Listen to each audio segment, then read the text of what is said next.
Good morning, students. It is Monday, July 26th. Yes, I adjusted my framing so you can see the nice flowers right there.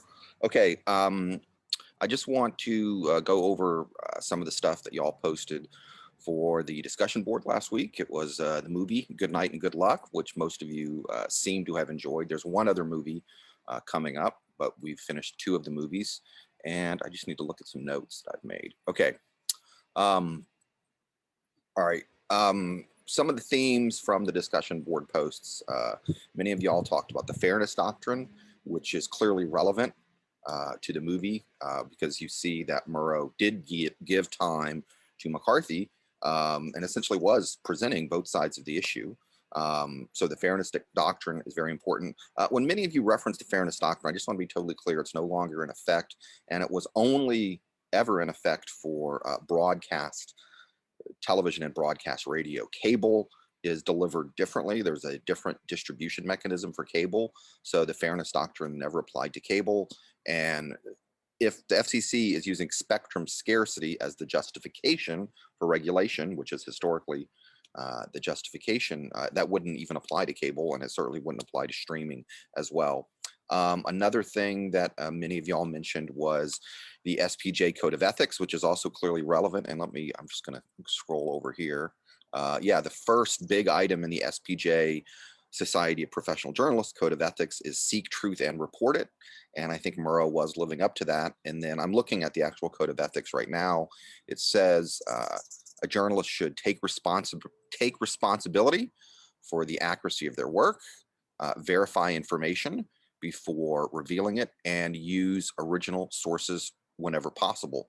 So I think in this instance, yeah, I mean, they literally used McCarthy's own words. So that's the most original source you could get. Many of you talked about the fair report privilege, okay, which, as the textbook states, notes that an open society demands that members of the public have access to information relating to government proceedings. So when Murrow and his team were trying to report on McCarthy and all these allegations of communism, they were embodying, they were able to do this because of the fair report privilege. U.S. citizens have a right to know what our politicians are doing. I also want to talk about many of y'all mentioned post-war, post-World War II, the fear of communism, the threat of communism, or the danger presented by communism. I actually posted a question on my Facebook page to my friends, other colleagues, other faculty members, including some at other universities. My question was there actually ever a real threat of communism to the United States? Other than the Cuban Missile Crisis, the Cuban Missile Crisis was its own distinct event. I believe that was a threat there. But in the 1950s, my impression was that there was no real threat of communism, and it was just propaganda used to silence dissent. And another professor, Brian Dolber, he is a professor at CSU San Marcos. He's a labor guy. He studies the labor movement, and he said it was just an excuse to attack organized labor, that any threat of communism coming from the Soviet Union was exaggerated. Different people will disagree, but I kind of largely agree with that it was sort of exaggerated. The threat of communism was exaggerated.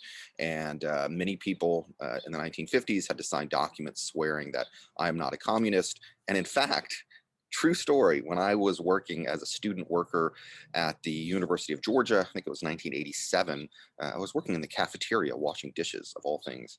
I had to sign the same document in the late 80s to get a student worker job at the University of Georgia, swearing that I was never a member of the Communist Party. And I think something like I never belonged to any organization that advocated the overthrow of the United States, something to that effect. We all signed it because we wanted these student worker jobs. But anyway, that sort of like hysteria about communism persisted for many years and maybe even still persists today. Some points of clarification. CBS is a network, okay? Murrow worked for a network that was a network show, not a station. Many of you said, oh, he was on a CBS station.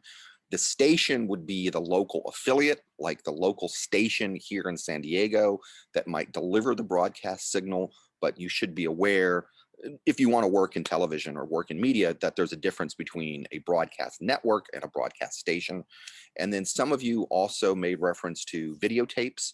that, you know, Murrow and Friendly were watching videotapes of McCarthy. There was no videotapes at this time. Everything was done on film. I'm not sure when the transition from film to videotape happened. Maybe it was in the 1980s, but at that time, television was, especially television news, was done live. It was done live. And the fact that we have recordings of it was because they would take a film camera, a 16 millimeter film camera, and just do a close up on a monitor, like a TV screen. So the recordings that we have are filmed off of a TV screen. Those are called kinescopes, just so you know. And the other theme, the one that I was hoping people would identify, Jane Udig in her discussion board post did identify this, um, that advertisers function as a form of censorship, and mixed with the FCC licensing requirement presents this, and the pressure from the local affiliates, presents this interesting situation where we do have the First Amendment. Television and radio stations are free from government interference to say whatever they want. But you know, the advertisers and the licensing requirement do put some set of constraint on there. More specific comments that were made. Viennoir wrote, and I hope I'm saying your name correctly, and Samantha also had issues with Murrow being so biased. He clearly had a strong point of view, and in their respective discussion board posts, posted out that he was not acting ethically because he embodied such a strong point of view. I definitely agree he had a point of view, although Madison thought the CBS News team was unbiased. She actually wrote that the CBS News team was unbiased. And to the CBS News team credit, they did give McCarthy airtime to air his point of view.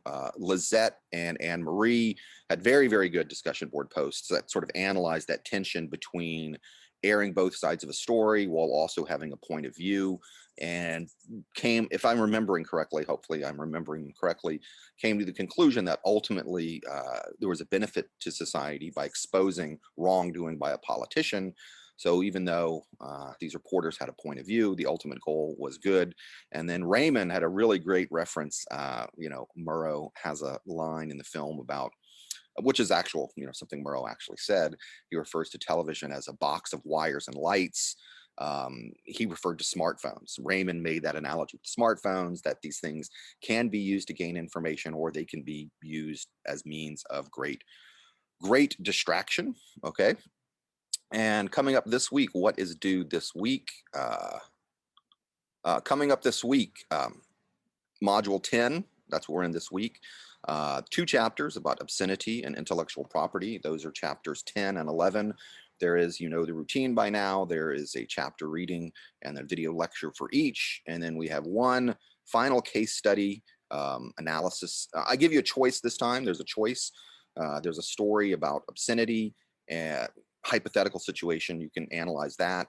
Then there's also something from public relations. I got that from PRSA, something, an ethical example that PSRA came up with.